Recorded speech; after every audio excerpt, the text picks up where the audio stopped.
ಪರಿಷತ್ ಚುನಾವಣೆಯಲ್ಲಿ ಬಿಜೆಪಿಗೆ ಬಂಡಾಯದ ಬಿಸಿ ತಟ್ತಾ ಇದೆ. ಪರಿಷತ್ ಫೈಟ್ನ 3 ಕ್ಷೇತ್ರಗಳಲ್ಲಿ ಬಿಜೆಪಿಗೆ ಬಂಡಾಯದ ಬಿಸಿ. ಈಗ ಬಂಡಾಯ ಶಮನಗೊಳಿಸುವುದಕ್ಕೆ ಬಿಜೆಪಿ ನಾಯಕರು ಮುಂದಾಗಿದ್ದಾರೆ.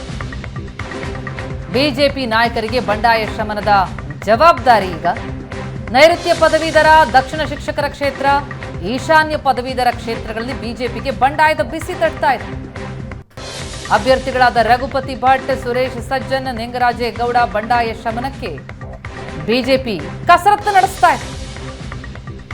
ರಘುಪತಿ ಭಟ್ ಅವರ ಜೊತೆ ಸಂಧಾನ ನಡೆಸೋದಕ್ಕೆ ಸುನಿಲ್ ಕುಮಾರ್ಗೆ ಸೂಚನೆ ಕೊಡಲಾಗಿದೆ. ನಾಮಪತ್ರ ಸಲ್ಲಿಸದಂತೆ ಮನವೊಲಿಸುವುದಕ್ಕೆ ನಾಯಕರಿಗೆ ಸೂಚನೆ ಕೊಟ್ಟಿದ್ದು, ಪಕ್ಷ ನಿಷ್ಠರೇ ಬಂಡಾಯಕ್ಕೆ ಮುಂದಾಗಿರೋದ್ರಿಂದಾಗಿ ಬಿಜೆಪಿ ನಾಯಕರು ಕಂಗೆಟ್ಟು ಹೋಗಿದ್ದಾರೆ. ಬಿಜೆಪಿಗೆ ಈ ಬಂಡಾಯ ಶಮನಗೊಳಿಸುವುದೇ ಬಹಳ ದೊಡ್ಡ ಸವಾಲಾಗಿದೆ. ಈಗ ಬಂಡಾಯ ಗೆದ್ದವರೆಲ್ಲರೂ ಕೂಡ ಪಕ್ಷ ನಿಷ್ಠರಾಗಿದ್ದಂಥವರು. ಇದು ಈಗ ಬೆಸೆತುಪ್ಪವಾಗಿದೆ ಬಿಜೆಪಿ ಪಾಲಿಗೆ. ಈ ಬೆಳವಣಿಗೆ ಕುರಿತಾಗಿ ಇನ್ನಷ್ಟು ಡೀಟೇಲ್ಸ್ ಕೊಡ್ತಾರೆ ನಮ್ಮ ಪ್ರತಿನಿಧಿ ಆನಂದ್ ಬೈದನಮನೆ ಸಂಪರ್ಕದಲ್ಲಿದ್ದಾರೆ. ಆನಂದ್, ಪರಿಷತ್ ಚುನಾವಣೆಯಲ್ಲಿ ಪರಿಷತ್ ಫೈಟ್ನ 3 ಕ್ಷೇತ್ರಗಳಲ್ಲಿ ಈಗ ಬಂಡಾಯದ ಬಿಸಿ ಈಗ ಬಿಜೆಪಿಗೆ ತಟ್ಟಿರುವಂಥದ್ದು. ಎಲ್ಲಿ ಸಮಸ್ಯೆ ಆಯಿತು, ಎಲ್ಲಿ ಲೋಪ ಆಯಿತು? ಅಲ್ಲಿ ನಿಜಕ್ಕೂ ಅಭ್ಯರ್ಥಿ ಆಯ್ಕೆಯಲ್ಲಿ ಸಮಸ್ಯೆ ಆಯ್ತಾ, ಅಥವಾ ಬಂಡಾಯ ಏಳಲ್ಲ ಇವರೆಲ್ಲರೂ ಪಕ್ಷನಿಷ್ಠರು ಅನ್ನುವಂತಹ ಒಂದು ಆ ಧೋರಣೆಯಲ್ಲಿ ಸಮಸ್ಯೆ ಆಯ್ತಾ ಬಿಜೆಪಿಯ ಪಾಲಿಗೆ? ಪ್ರತಿಮಾ, ವಿಧಾನ ಪರಿಷತ್ತಿನ 6 ಸ್ಥಾನಗಳು ನಡೀತಿರುವಂತಹ ಚುನಾವಣೆಯಲ್ಲಿ ಸಹಜವಾಗಿಯೇ ಬಿಜೆಪಿ ಈ ಬಾರಿ ಮೈತ್ರಿ ಮಾಡಿಕೊಂಡು ಸ್ಪರ್ಧೆ ಮಾಡ್ತಾ ಇರತಕ್ಕಂಥ ವಿಶೇಷ. ಅದರಲ್ಲಿ 2 ಸ್ಥಾನವನ್ನು JDSಗೆ ಬಿಟ್ಟುಕೊಟ್ಟು ಉಳಿದಿರತಕ್ಕಂಥ 4 ಸ್ಥಾನಗಳಲ್ಲಿ ಬಿಜೆಪಿ ಸ್ಪರ್ಧೆಯನ್ನು ಮಾಡ್ತಾ ಇದೆ.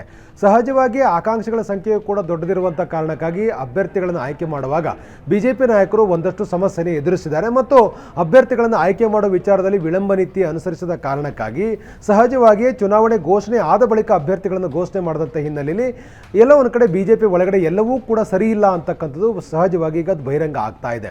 ಮುಖ್ಯವಾಗಿ ಅಭ್ಯರ್ಥಿಗಳ ಆಯ್ಕೆ ವಿಚಾರದಲ್ಲಿ ನಾಯಕರ ಮಧ್ಯೆ ಕೋಆರ್ಡಿನೇಷನ್ ಕೊರತೆಯ ಕಾರಣಕ್ಕಾಗಿ ಅಭ್ಯರ್ಥಿಗಳ ಘೋಷಣೆಯಲ್ಲಿ ವ್ಯತ್ಯಾಸಗಳಾಗಿರ್ತಕ್ಕಂಥದ್ದು ಬೇರೆ ಬೇರೆ ಸ್ವರೂಪಗಳಲ್ಲಿ ವ್ಯಕ್ತವಾಗ್ತಾ ಇದ್ದು, ಅದು ಈಗ ಬಂಡಾಯವಾಗಿ ಸ್ಪರ್ಧೆ ಮಾಡುವ ಹಂತಕ್ಕೆ ಬಂದು ತಲುಪಿದೆ.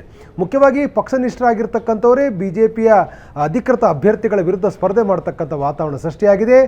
ನೈಋತ್ಯ ಪದವೀಧರ ಕ್ಷೇತ್ರದಲ್ಲಿ ಮಾಜಿ ಶಾಸಕರಾಗಿರುವಂಥ ರಘುಪತಿ ಭಟ್ರು ಸ್ಪರ್ಧೆ ಮಾಡ್ತಿದ್ರೆ, ಇನ್ನೊಂದು ಕಡೆ ಶಿಕ್ಷಕರ ಕ್ಷೇತ್ರದ ನೈಋತ್ಯ ಶಿಕ್ಷಕರ ಕ್ಷೇತ್ರದಲ್ಲಿ ಮಂಗಳೂರು ವಿಶ್ವವಿದ್ಯಾಲಯದ ಮಾಜಿ ಸಿಂಡಿಕೇಟ್ ಸದಸ್ಯರಾಗಿರ್ತಕ್ಕಂಥ ಹರೀಶ್ ಅವರು ಕೂಡ ಸ್ಪರ್ಧೆ ಮಾಡಿದ್ರು. ಇವರೆಲ್ಲರೂ ಕೂಡ ಬಿಜೆಪಿಯ ನಿಷ್ಠಾವಂತ ಮುಖಂಡರ ಕೆಲಸ ಮಾಡಿದವರು, ಬಿಜೆಪಿಯಲ್ಲಿ ಬೇರೆ ಬೇರೆ ಹುದ್ದೆಗಳಲ್ಲಿ ಕೆಲಸ ಮಾಡಿರ್ತಕ್ಕಂಥವ್ರು.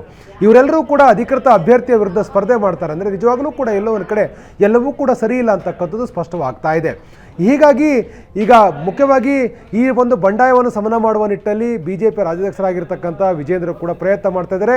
ಹಾಗಾಗಿ ರಘುಪತಿ ಭಟ್ರ ಸ್ಪರ್ಧೆಯಿಂದ ಅತ್ಯಂತ ದೊಡ್ಡ ಮಟ್ಟದಲ್ಲಿ ಒಂದು ರೀತಿ ಗೊಂದಲಕ್ಕೆ ಒಳಗಾಗಿರ್ತಕ್ಕಂಥ ಬಿಜೆಪಿ ನಾಯಕರು ಈ ಸಮಸ್ಯೆನ ಪರಿಹಾರ ಮಾಡಲಿಕ್ಕೆ ಸುನಿಲ್ ಕುಮಾರ್ ಅವರಿಗೆ ಒಂದು ಡೈರೆಕ್ಷನ್ಗಳನ್ನು ಕೊಟ್ಟಿದ್ದಾರೆ. ರಘುಪತಿ ಭಟ್ರ ಜೊತೆ ಚರ್ಚೆ ಮಾಡಿ ಅವರನ್ನು ಕಣದಿಂದ ಹಿಂದೆ ಸರಿಸಬೇಕು ಅಂತಕ್ಕಂಥ ಒಂದು ಟಾಸ್ಕನ್ನು ಕೂಡ ಕೊಟ್ಟಿದ್ದಾರೆ.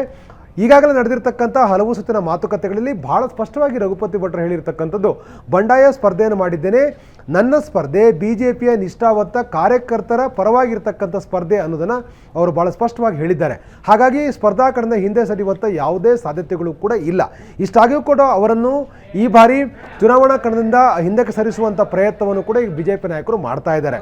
ಇನ್ನೊಂದು ಕಡೆ ಈಶಾನ್ಯ ಪದವೀಧರ ಕ್ಷೇತ್ರದಲ್ಲೂ ಕೂಡ ಸಜ್ಜನ್ ಅವರು ಬಂಡಾಯ ಸ್ಪರ್ಧೆ ಮಾಡಿದ್ದಾರೆ, ಅಲ್ಲೇ ಪಾಟೀಲ್ ವಿರುದ್ಧ ಸ್ಪರ್ಧೆ ಮಾಡಿ. ಹೀಗಾಗಿ ಎಲ್ಲ ಕ್ಷೇತ್ರಗಳಲ್ಲೂ ಕೂಡ ಸಮಸ್ಯೆ ಇರತಕ್ಕಂಥ ಅದನ್ನು ಪರಿಹಾರ ಮಾಡುವ ನಿಟ್ಟಲ್ಲಿ ದೊಡ್ಡ ಸರ್ಕಸ್ ಮುಂದುವರಿತಾ ಇದೆ. Thank you so much Anand ತಮ್ಮೆಲ್ಲ ಮಾಹಿತಿ.